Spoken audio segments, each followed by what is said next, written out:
Jadi proses penjualan itu ya tetap urusan jualan, proses inventory urusan inventory. Contoh, jualan produk yang sama, apakah inventorinya, stoknya harus sama? Apakah harus sama? Misalnya nih, ini jualan 10, ini jualan 10 misalnya.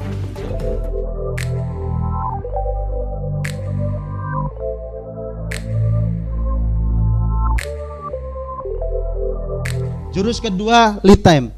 Ya Allah, masih jurus kedua. Jam berapa nih, Bu? Ini udah ngebut nih padahal ngomongnya ya. Lead time. Lead time itu artinya begini, Pak. Bapak Ibu harus bisa menentukan produk-produk tertentu bisa dihadirkan berapa lama, dari mulai halo supplier, saya butuh produk ini, sampai barang itu hadir di tempat dia berfungsi. Itu namanya lead time. Jadi misalnya begini, Pak. Kalau Bapak bisnisnya jualan, maka ngitungnya dari mulai Bapak telepon ke supplier sampai barang itu ada di floor.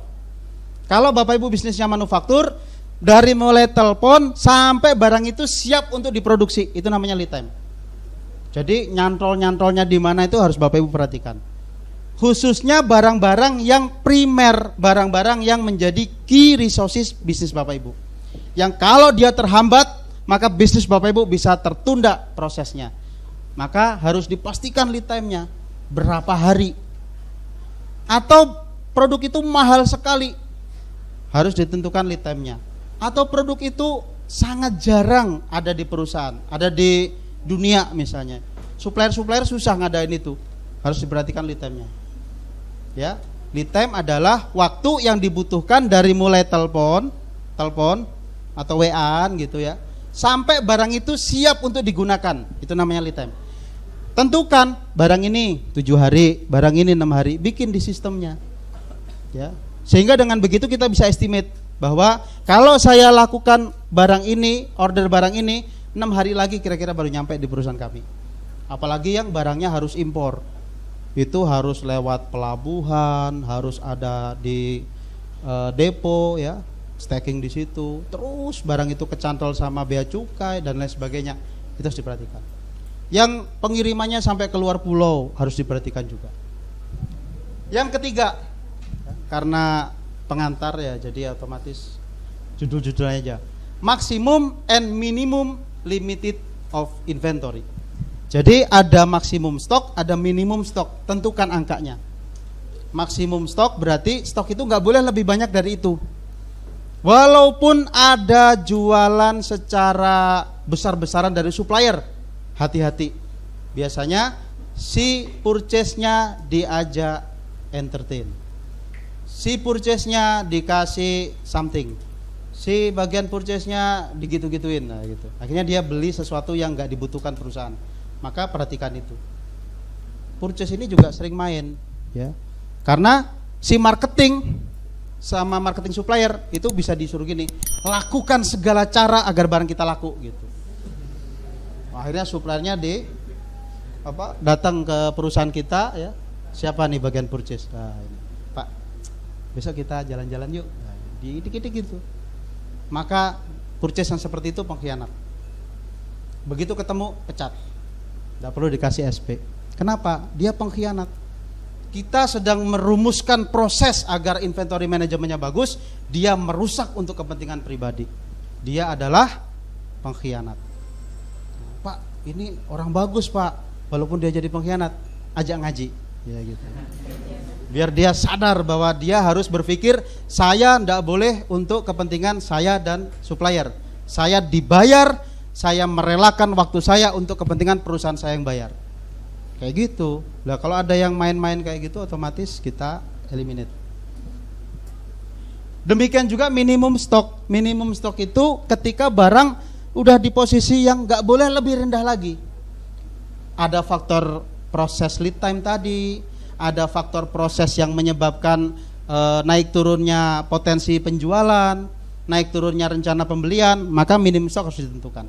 Khususnya untuk barang-barang yang menjadi produk kunci, yang menjadi bahan baku kunci dari perusahaan kita, itu benar-benar dijagain. Makanya kalau misalnya kita lihat di berbagai framework rencana strategi gitu ya, pasti mencantumkan apa yang menjadi key resources Anda. Pasti kayak gitu. Di BMC ada, di SBM ada, di apalagi di bisnis pilar juga ada. Jadi artinya itu penting. Jadi kalau misalnya kita nggak ngerti resource terpenting kita apa, maka kita dalam masalah. Karena setelah itu kita akan mencari siapa yang menjadi suppliernya, ada berapa banyak, suppliernya dikit apa banyak, nanti kita bisa lakukan evaluasi. Maksimum limit, batas atas jumlah inventory yang diizinkan. Nilai capital inventory, berarti ngomongin duitnya. Jadi kita menentukan maksimum itu karena faktor duitnya nggak ada, atau karena faktor duitnya terbatas, sehingga kita tentukan bahwa untuk barang ini maksimal sekian juta, untuk barang ini maksimal sekian juta. Jadi udah nggak sekedar ngomongin berapa jumlahnya, tapi berapa rupiah kita alokasikan duit kita untuk barang tersebut, gitu ya. Nah, ruang yang tersedia, ya beli mau ditaruh di mana? Emang mau dimasukin ke kantong Doraemon? Jadi harus diperhatikan, beli taruh di mana. Jangan sampai ketika beli susah untuk melakukannya. Saya punya yang saya dampingi tadi itu, mereka lagi asik bernegosiasi sama si customernya. Customernya kepengen barangnya oke, saya beli pakai blanket agreement, tapi saya nggak mau barang itu ada di gudang saya mau barangnya ada di gudang ada. Lah di sini kita harus ngejar produksi, maka gudangnya harus segera dikosongkan. Nah di situ kita nego antara si produsen sama si konsumen, nego. Makanya di situ kita hitung mana baiknya, mana kurangnya. Pakai spending profile-nya customer, kita coba analisa dari sebaliknya. Dengan begitu kita bikin strategi-strategi. Kita hitung-hitungan, akhirnya kita dapat lakukan pendekatan. Kita renego ulang, akhirnya dapat. Jadi kayak gitu Pak, gencarnya urusan masalah inventory itu kalau perusahaan udah beneran tuh kayak gitu. Kalau barangnya masih ditaruh di pojokan kamar rumah kayak gitu ya, masih ditaruh di rumah-rumah, nah itu. Tapi kalau barangnya udah butuh gudang, dan gudangnya butuh bangunan, dan bangunannya butuh tanah, dan tanahnya butuh dibayar, pasti Bapak Ibu akan mikir, waduh barangnya udah full, pasti butuh gudang baru, mikir tuh. Tapi kalau taruh pojokan situ masih bisa, nah biasanya nggak pernah mikir, nggak pernah kebayang.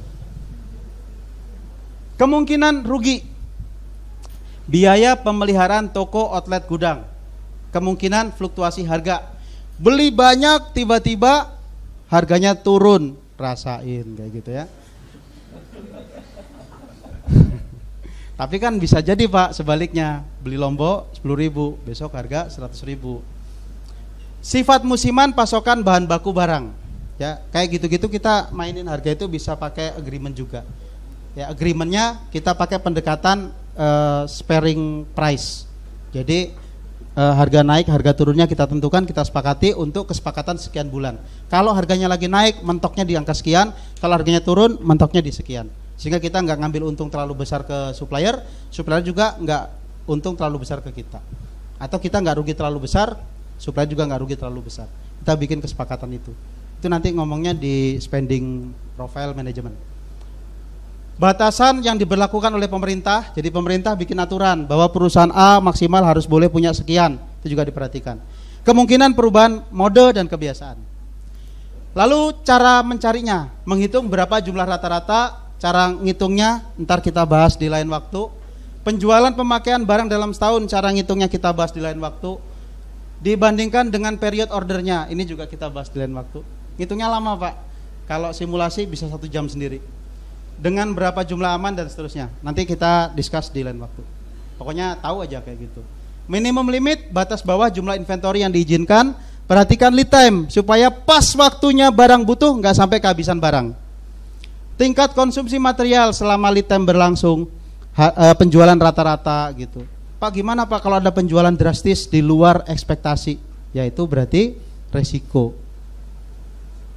Kesepakatan tertentu dengan supplier, kontrak-kontrak, agreement yang dibangun, negosiasi yang dihadirkan, ini semua diperhatikan untuk bisa minimum stok. Jangan sampai pas kita butuh barang, supplier kita hubungi, supplier saya butuh barang, sorry ya barang kami habis dibeli sama si A. Nangis kita. Waduh Pak kita sebulan gak bisnis Pak, kenapa?